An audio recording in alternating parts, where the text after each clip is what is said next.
I'll paraphrase the story for you, maintaining the original meaning while changing the wording and structure throughout. After an employee requested permission to take home extra food, a CEO decided to follow her after work. The events he witnessed that evening would transform his perspective completely. Throughout his career, Michael Reynolds had reviewed countless requests from staff members. However, this particular evening, one request stood out. Could I possibly bring home any extra meals remaining after my work hours? The request came from Sophia Carter, a kitchen worker who had been employed for slightly more than 12 months. Her record showed no issues or missed days. She consistently arrived punctually and stayed until the end of every shift. Yet this message felt unusual to him. What prompted her to submit such a formal written inquiry? Michael typically didn't let employee matters affect him emotionally. His position as CEO demanded practical thinking. Yet this situation lingered in his thoughts. He accessed her employment file. She was 24, single. Her emergency contact field was blank. He checked the time. It showed 10:47 p.m. Sophia would finish her shift at 11 p.m. Acting on impulse, he took his jacket and walked toward the rear entrance. He was determined to learn more tonight. Michael walked outside where the night air felt crisp. Through the kitchen's rear entrance across the parking area, he observed Sophia cleaning the final countertops. A supervisor walked past, giving her a brown bag. She acknowledged him with a slight nod before placing it beneath her arm. She then exited into the darkness, walking toward the bus station further up the road. Michael got into his dark sedan and remained there. Standing beneath the unstable streetlight, Sophia waited with folded arms. The bus arrived behind schedule. Eventually, she boarded. Michael drove behind, maintaining a safe distance. The journey took considerable time. As they traveled further, the neighborhoods became increasingly unknown to him. Streetlights appeared less frequently, and shops gave way to abandoned structures. Following nearly 60 minutes of travel, Sophia finally tugged the yellow signal indicating her departure point. Her walk was deliberate and steady.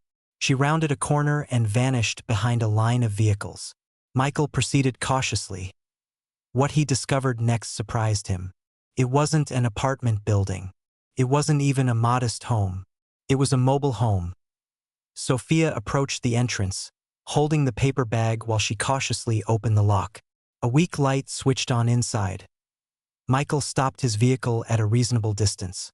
What circumstances led to this living situation? She'd been employed by his organization for more than 12 months. She maintained full-time hours, frequently working extended double shifts. Her earnings should have covered at least a modest apartment. Instead, she was entering a mobile home that appeared structurally compromised. Suddenly, activity. 3 young individuals came out from the dim areas. Young children.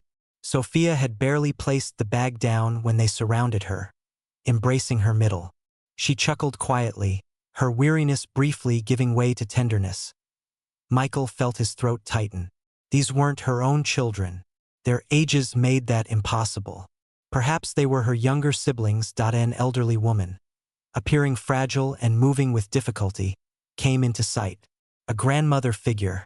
Sophia carefully assisted her into a seat before returning to the paper bag on the surface. Michael observed as she methodically removed the food, separating it among 4 dishes. Not 5 dishes. The children ate first, consuming their portions rapidly. The elderly woman ate more slowly, her movements shaky. Sophia. She took a seat but left her plate untouched. She was acting, slicing the food into tinier portions, shifting it with her utensil, displaying happiness when the children talked but never actually eating anything. She was sacrificing her own portion to ensure they had sufficient food. Michael's chest constricted. He recalled his own evening meal, an expertly prepared steak at an upscale establishment, a check that exceeded Sophia's likely earnings for 2 full days. He hadn't even consumed it entirely. Meanwhile, here she sat in a mobile home following a 16-hour workday, feigning eating so her relatives wouldn't feel concerned about her well-being. The eldest child, appearing to be around 10 or 11 years old, inquired, "Did you get food at the restaurant today?" Michael paid close attention to Sophia's response.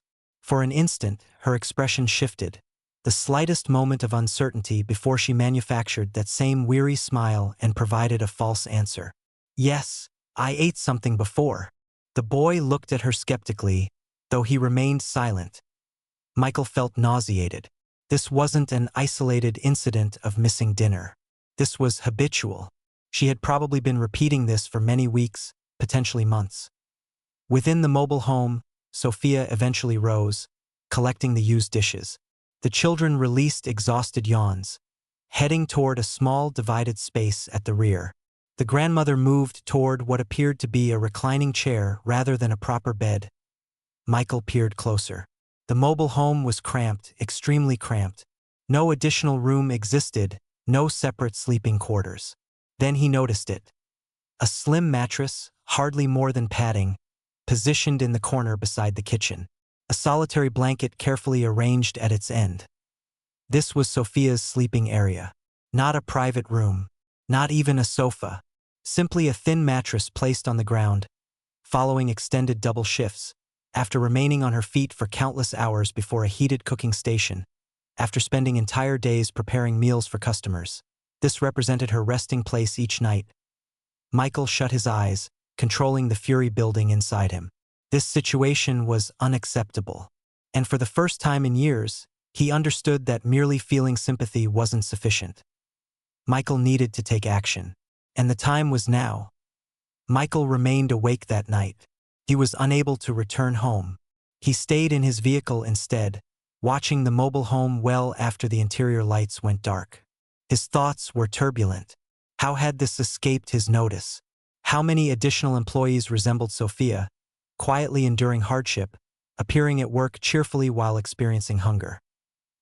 He considered the corporate finances, the compensation of his leadership team, the substantial sums allocated to promotional activities monthly. Then he thought about Sophia's floor mattress. This wasn't merely his personal shortcoming.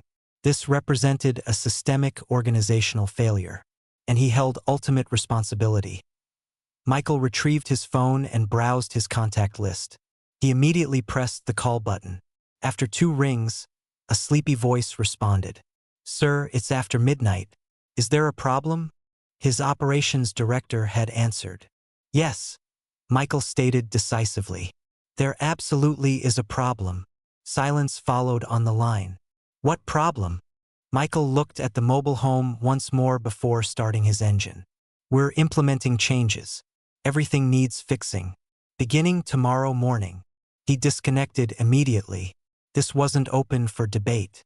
This was his final determination. The following morning, Michael entered the workplace with a singular objective: transformation. By midday, company policies were undergoing revision. Surplus food, transformed from optional to mandatory distribution for staff members daily. Compensation structures reviewed and modified, guaranteeing that no full-time worker would face choosing between housing costs and groceries ever again. Crisis support, a newly established initiative offering monetary assistance for employees experiencing difficulties. And Sophia, she reported to work the following day as usual, until her supervisor approached her privately and presented her with an envelope. It contained a substantial salary increase, sufficient to relocate her family into an apartment, sufficient to allow her to consume meals without shame, sufficient to provide her the stability she'd been pursuing throughout this period. And for the first time in an extended period, she no longer needed to fake being all right. Michael had arrived at work that morning in his role as CEO. He departed as something greater, a true leader. How many individuals surrounding us face struggles privately? How frequently do we avoid acknowledging these situations? If you possess the capability to assist, regardless of how modest, don't delay. Take action immediately.